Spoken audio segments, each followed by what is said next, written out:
Well, being that my father's church was in the Kalihi area, it's right outside of this housing project called Mara Rights. So that's basically where I grew up, and seeing a lot of kids, they were involved in drinking, doing drugs and not realizing that they were part of a gang, so that was something me searching for an identity I thought was me, was trying to fit in. I quickly, linked up with that group and became part of the gang. Back then the Bloods and the Crips was heavy in Hawaii, and I became one of the, I would say, the fierce member. I was the guy that went out to represent, our project, and fought with a lot of the leaders of our rivals, the Crips, and basically making a name for ourselves, being recognized, one of the fierce, gang members, you know, um, in Hawaii at that time. I ended up uh, picking up a attempted murder charge, for beating up a man, right outside of a housing project, thinking that was something, uh, proving myself to people that I was the tough guy.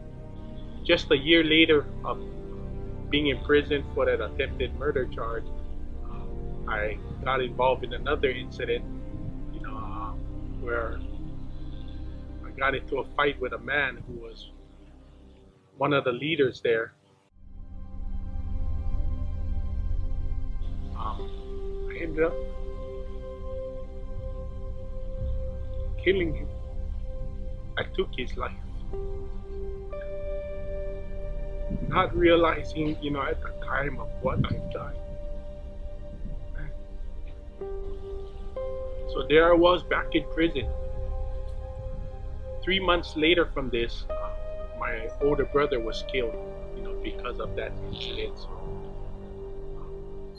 talk about the pain that, I was going through, facing life in prison, and now my brother was killed because of me.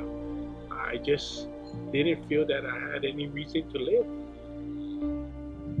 These three big men, I guess they were called to come and take my life.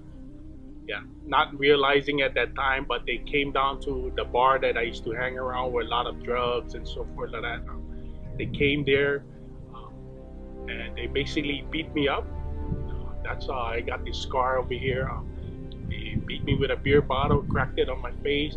You know, I dropped to the ground, but because I was so high on crystal meth, you know, um, they just started beating me and, left me for dead in the gutter.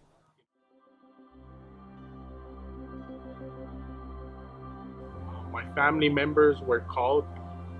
They came that night and they just prayed over me, and my cousin decided to take me, into their house.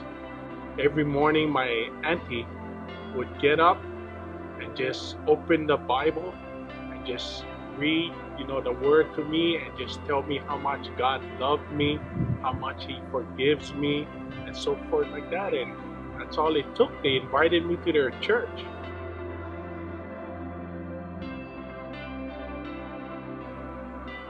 The way of my life today,